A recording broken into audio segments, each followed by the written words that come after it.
in anywhere.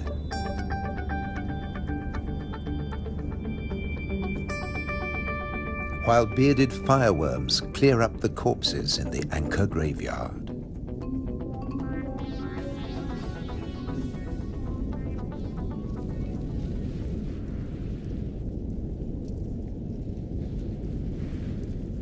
They are the mobile relatives of the immobile tube worms.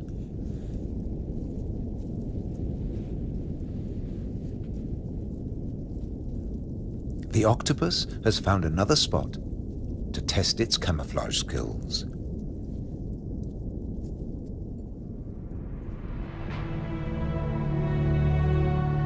Above water too, human presence is everywhere, even in the craters.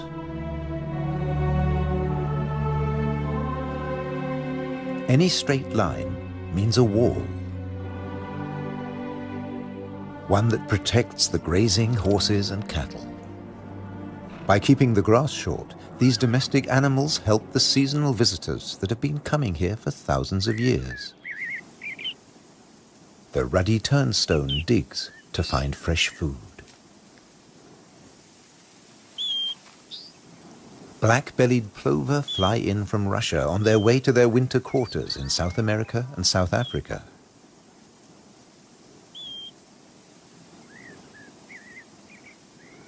The ruddy turnstone drops in from the Arctic.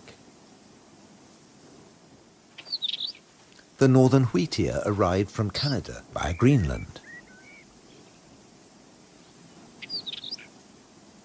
The American pipit drifted in from North America. The blackbird? Well, it's here all year round. It's an endemic variety. The male is darker and glossier than its mainland cousin. Birds have to transport their own weight. A little body can be a big advantage on a long journey. But weight doesn't matter to other migrants. They're supported by water.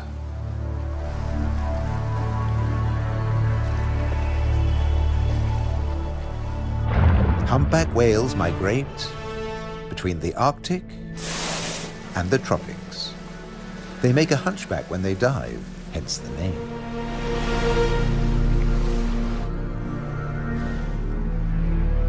A pod of fin whales, the blue whale's closest relatives. The two species can interbreed. They swim back and forth between Arctic and subtropical waters.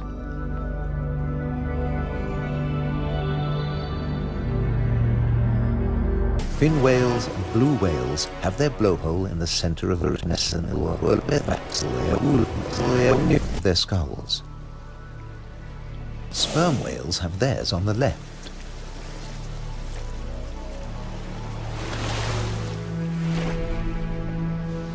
Baleen whales spend long periods sieving krill and plankton from the waters of the Azores.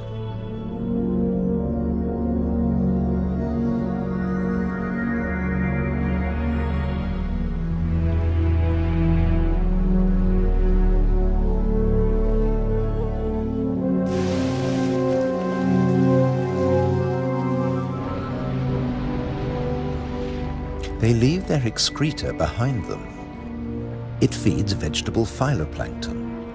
Animal plankton eat the phytoplankton, and at the other end of the food chain are fish and the whales themselves. But a great deal of whale food comes from deeper down.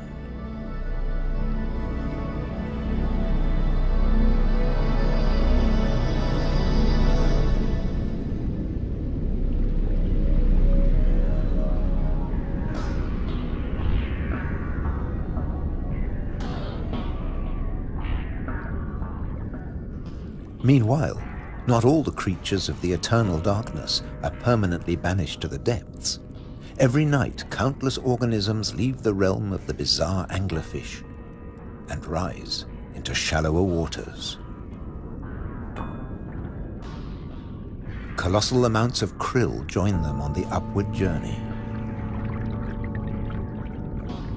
A nightly vertical migration.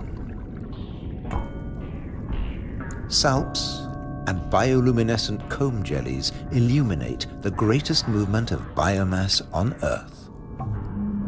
All here to harvest the vegetable plankton, or get eaten themselves.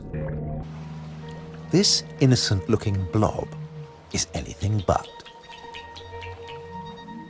A Portuguese man-o'-war is a colonial organism, a conglomeration of polyps serving different functions.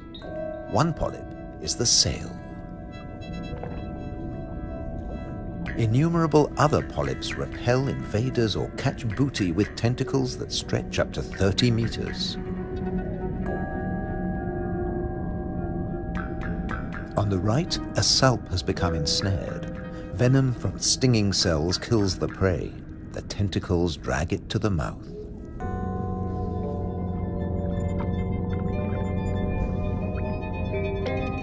Salps are tunicates or sea squirts, more closely related to us than to jellyfish. Delicate bands of muscle rhythmically contract, pumping water through the salp's body, filtering its food.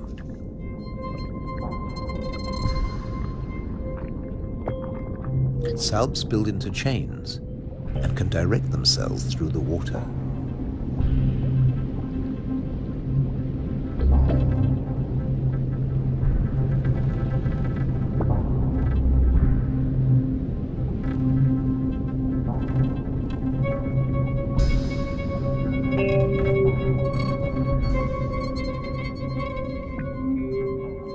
A chain can be up to a meter or longer.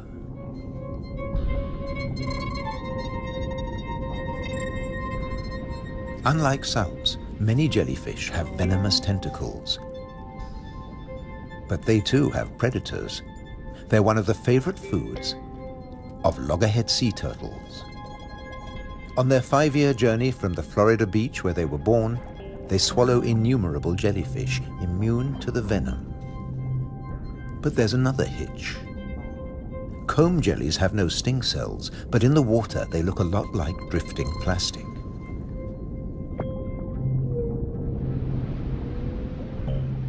And that's the problem. The turtles try to eat plastic, and it kills them.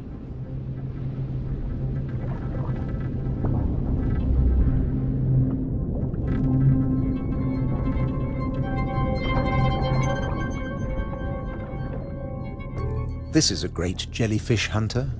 At up to 3 meters in length, the ocean sunfish particularly relishes the Portuguese man-o'-war. But that too catches other jellyfish.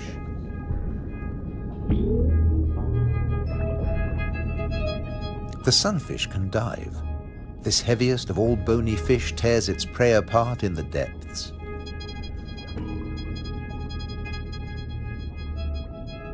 The man-o'-war must stay on the surface, but it's a most effective hunter.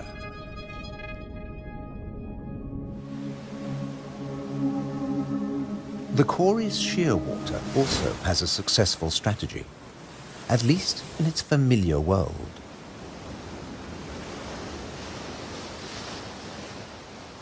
It deposits its eggs in niches high on the rocky cliffs. No surf, no high tide can reach its young. But now they face a new danger. Stray cats.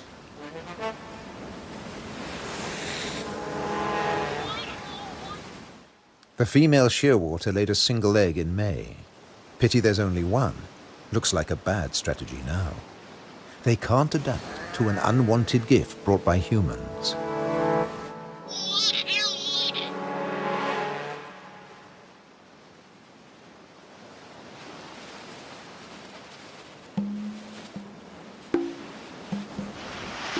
On the island of Corvo, more than 80% of predated chicks are the victims of cats.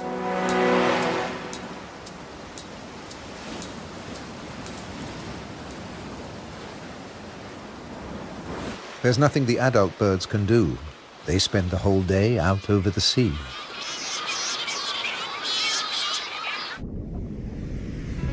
By contrast, Periphyton, A mix of algae, bacteria, and microbes stay where they grow, ruled by time and tide. Some quickly find a home on flotsam and jetsam. Attached and yet mobile, they drift across the ocean. Goose barnacles fix onto hard surfaces. Their cirri grasp plankton from the water. No matter what it's made of, marine debris attracts life forms.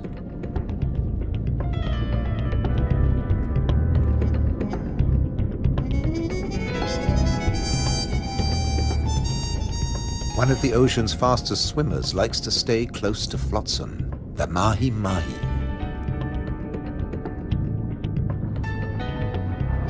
Because floats and buoys provide protection in the open sea. Some species may have survived ocean transfer as passengers on floating debris.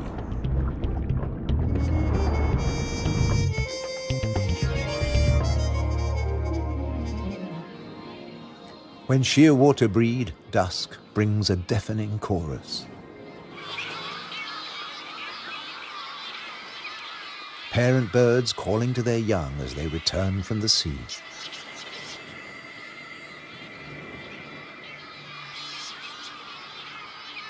The birds recognize each other's cries. 75% of all the world's shearwaters breed in gigantic colonies on the Azores.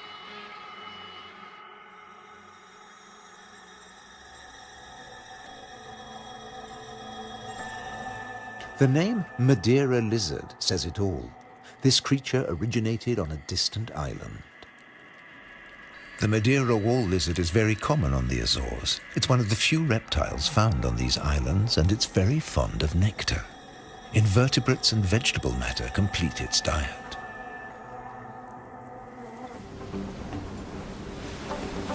Just across the bay is the domain of a giant. This is the whale shark. The world's biggest fish. That's what 12 meters of muscle and cartilage say about the whale shark. Like mobula rays, it's mainly a plankton eater, but also eats crustaceans and small fish.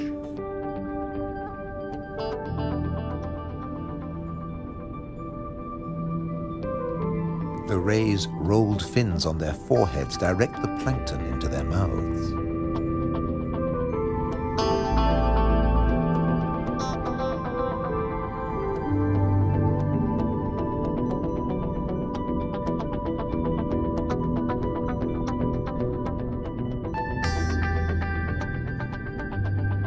Mobula rays are part of the manta ray family.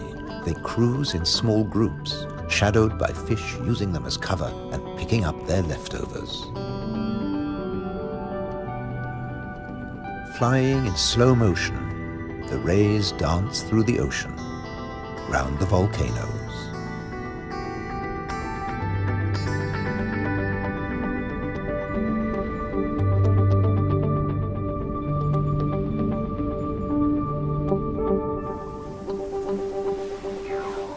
High above, there's something stirring on the cliffside.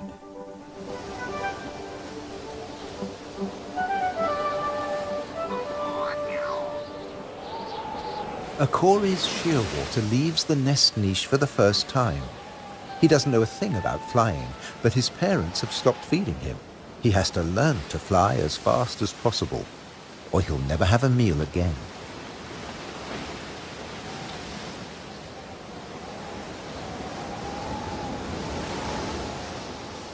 He needs a takeoff point with a fair wind.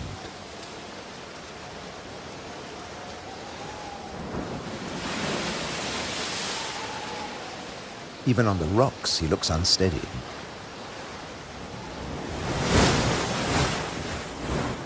A fellow shearwater learns the difference between flying and falling.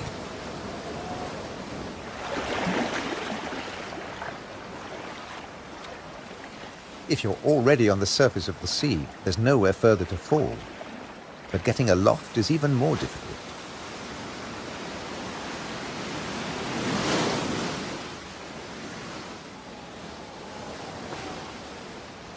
Wings over water.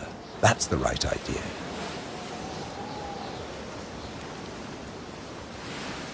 Taking off from the sea in a side wind? Tough even for the experienced.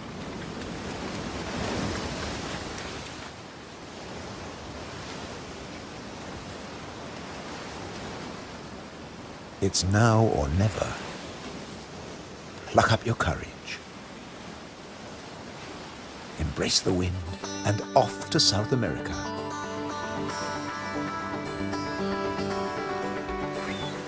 On the Azores, you're either coming or going. In December, with the sheer waters long gone, male sperm whales are returning from their feeding grounds in the Arctic waters. They meet males who were too young to make the journey and mothers with their young calves born while they were away.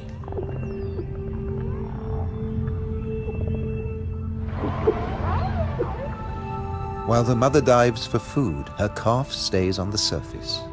It'll be 2 years before he dives with the group.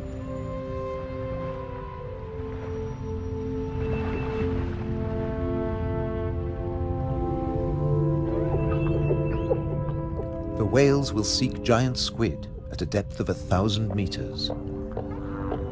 At 18 meters and weighing in at 50 tons, sperm whales are the world's biggest toothed whales.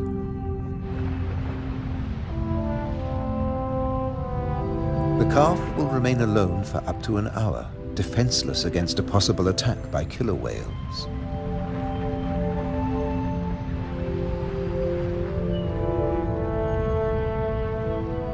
Finally, the group return from the deep.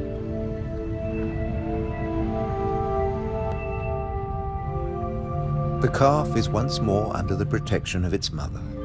She will feed it for 2 years. During this time, she won't fall pregnant. Now the whales can take their ease, preferably hanging vertically in the water.